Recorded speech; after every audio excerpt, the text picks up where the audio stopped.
What is up, guys? Welcome back to Cop Logic. Before we get started, don't forget, if you're not subscribed already, make sure you hit that subscribe button because we've got the transfer roundup coming out on the 1st of January, which is going to cover all of the targets Liverpool are looking at in this transfer window as the window opens. So don't forget, that is coming out on the 1st of January, which is tomorrow, the same day we play Newcastle, which is the game we're going to be looking at today. So let's dive into the match preview for Liverpool versus Newcastle in the Premier League. It's match day 20 of 38. Before we discuss the usual, I just want to run over a couple of injury updates. So in regards to Andrew Robertson, it's pretty bad news. I thought he'd be back in January, but that doesn't look like that's going to be the case. He still hasn't entered any sort of team training. I think we wait and see what happens in terms of an update for February, but I don't think he's going to be back this month, sadly. Alexis McAllister, it looks like, could be back in action very, very soon. Definitely sometime this month by the sound of things. Jurgen, when he last spoke about him, said we will see today in terms of where he's at. So yeah, it sounds like we're going to see him back this month, and Thiago is also likely to return in January as well. He was described by Jurgen Klopp as being in a very good moment. So that's all promising in terms of Thiago coming back and McAllister, but obviously we're struggling now in that left back position with Robbo and Tsimikas both being out. Not ideal for Joe Gomez to have to play every game because he's fragile as well. We know this, he's injury prone. It would be ideal if Liverpool could look at someone in the January transfer window to bring in. Roundup video tomorrow, and we've actually got a video on a potential one of those targets already in Gonzalo Inacio, so make sure you check that video out as well if you haven't already. Right, in terms of Newcastle, they are in a really bad run of form. You probably all already know this. Nottingham Forest absolutely ran through Newcastle like a cheap lasagna, or maybe a dodgy turkey curry because it was Boxing Day. Anyway, point is, they got battered by Nottingham Forest, which I don't think anyone expected. You know, recent results, they've been beaten by the likes of Luton and Chelsea as well as Forest, all of which are basically relegation fodder these days. So not a good look for Newcastle, definitely in a bad run of form. In terms of historical meetups between Liverpool and Newcastle, Liverpool have won their last 5 games against Newcastle and are unbeaten in 14, and Newcastle haven't won at Anfield since 1994. So those are all pretty good indications, but of course this is an entirely new Newcastle side to the ones we've seen in the past, and as we know, with our meeting at St. James's Park, we wouldn't have won that game if it wasn't for Darwin Nunez. So I don't think it's going to be as easy as it sounds. They definitely fatigued team. They're not used to playing Champions League football. The reason they got beat by Nottingham Forest is because they're all tired, but I don't necessarily think that means this is going to be an easy game for us, and I'll discuss why after we go through the team. As always, Alisson Becker obviously going in goal. No reason to change that. In terms of the back line, I'm going Virgil and Konate as the centre backs. It's just our strongest lineup, I think, and although saying that, Gerald Kwanzaa has been absolutely amazing every single time he's played. Very exciting that we've got him in this Liverpool squad, and what a time to have him as well. Trent Alexander-Arnold, who you might notice I've finally given a haircut to, is going to be our right back. We don't have any other option, especially because Joe Gomez is going to be needed over in that left back row, so let's slap him in. As you know, Kostas Tsimikas out injured, Andrew Robertson not expected to return anytime soon, so Joe Gomez is going to have to play that alone, unless, like I said, we can get someone in January. But I do think, by the way, Gomez has been doing an outstanding job there. His goal is definitely due soon. There's been links that Tottenham want him for 60 million. They're willing to put in a bid of 60 million for him. There's no way that can happen. Absolutely no way. Moving forward, with McAllister still out, there's only one choice here. It's Wataru Endo, and he's also come into his own recently.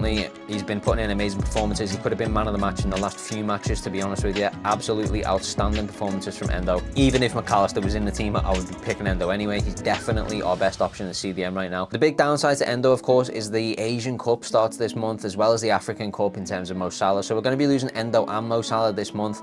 I know for sure this is Salah's last game for January. Presumably it's the same for Endo. I haven't double checked those dates though, but I know both of them are going this month, which is going to be a huge loss for Liverpool. We desperately need McAllister to come back as soon as possible, as well as Thiago, so that we can bolster that midfield. For the centre mids, I'm going Dominic Szoboszlai and I'm going Ryan Gravenberch. Now, in terms of Szoboszlai, he has to start. I know he's playing a lot of games recently, and it is worrying that fatigue will start to set in, and his performances have been a little bit up and down lately, and I think that purely is due to fatigue, but I just don't feel comfortable starting anyone else when we don't have McAllister. I think we need either McAllister or Szoboszlai in that midfield at all times, and with McAllister injured, it has to be Szoboszlai. I just feel a little bit uncomfortable, especially in a game against someone as big as Newcastle, playing a midfield of like Harvey and Curtis, and that's not because I don't rate either of those players. I do.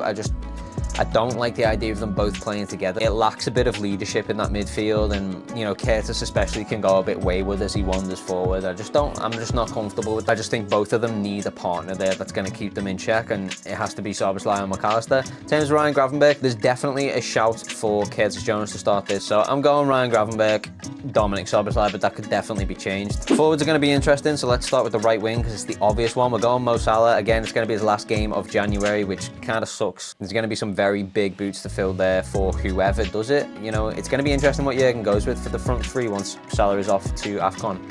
Whether Harvey Elliott steps up there or whether he does some sort of makeshift front three with the forwards that we've got. But we're definitely starting Mo Salah for this game. It would be stupid not to, with it being the last time he will be available for Liverpool. Joining him as the striker, I'm going Darwin Nunez. I think both of these have to start. They're the first two names on the team sheet for me after poor performances from Luis Diaz and Cody Gakpo. For me, Mo Salah and Darwin Nunez are the first two choices every time for this front three. Where it gets interesting is who we pick on this left wing, because of course Diogo Jota has now returned. We've got Cody Gakpo there as an option. We've got Luis Diaz there as an option. For me personally, I don't think Luis Diaz is doing enough of late, and rather than it being a rotational arrest, I do feel like at this point he's getting dropped. It's never a nice term, I don't like saying it, but it's the truth. I don't think his performances have been up to scratch, and this definitely comes down to, do you start Diogo Jota straight off the bat from that injury, or do we start Cody Gakpo? Some people might say it's too early, but I am starting Diogo Jota. So that's the front three. Diogo Jota on the left, Darwin Nunez down the middle, Mohamed Salah on the right. I genuinely believe that is our strongest front three at this moment in time, with poor performances from both Cody Gakpo and Luis Diaz. I could see Cody Gakpo starting this though. I could see Jurgen Klopp doing that, just because it might be a little bit too early to be starting Diogo Jota, but I think this is a big game against Newcastle. I know they're in a poor run of form, but what you have to remember is this is the same squad that we struggled to beat and wouldn't have beat if it wasn't for that incredible performance from Darwin Nunez off the bench at St. James's Park, and we can't forget that. You know, just because a team's in a bad run of form, we've seen this with Manchester United. They came to Anfield and they got that draw. Arsenal got a draw against us. We can't keep dropping points, even in these score draw games, so it's important that we don't underestimate them just because they're in a bad run of form. When they come in to play a team like Liverpool, it's the perfect game to sort of galvanise the squad and galvanise the fans again. You know, if you can come to Anfield and beat Liverpool, everyone forgets about that poor run of form, and it's like, we're back boys, we're back. So, you know, they're definitely going to go for it. They can't afford to keep dropping points. Eddie Howe can't afford to keep dropping points. So they're definitely going to try, and you do have to be a little bit careful with that. So in terms of score prediction, you know, I think the percentages are very reflective of how bad Newcastle are at the minute. Liverpool 67% chance to win, Newcastle only 15, and a draw at 18. You know, based on them, it looks like it's going to be a clear win for Liverpool, and I think it will be a win for Liverpool, but I don't think it's going to be as easy as it sounds. I back us to keep a clean sheet with that back line. I think it's a very strong back line, and that includes Joe Gomez, who seems to be in amazing form at the moment. I don't think they're going to score. I think we keep a clean sheet, but I don't think we're going to walk all over them. I'm going to go for a very conservative 2-0. I'd love to be wrong. I'd love to see it be 4-0, but I'm playing it safe. I'm going 2-0. So that's my prediction. Let me know what you guys think down below, and don't forget to subscribe for that transfer roundup coming tomorrow as well. But that's it for this one. So as always, we'll see you guys in the next video. Peace.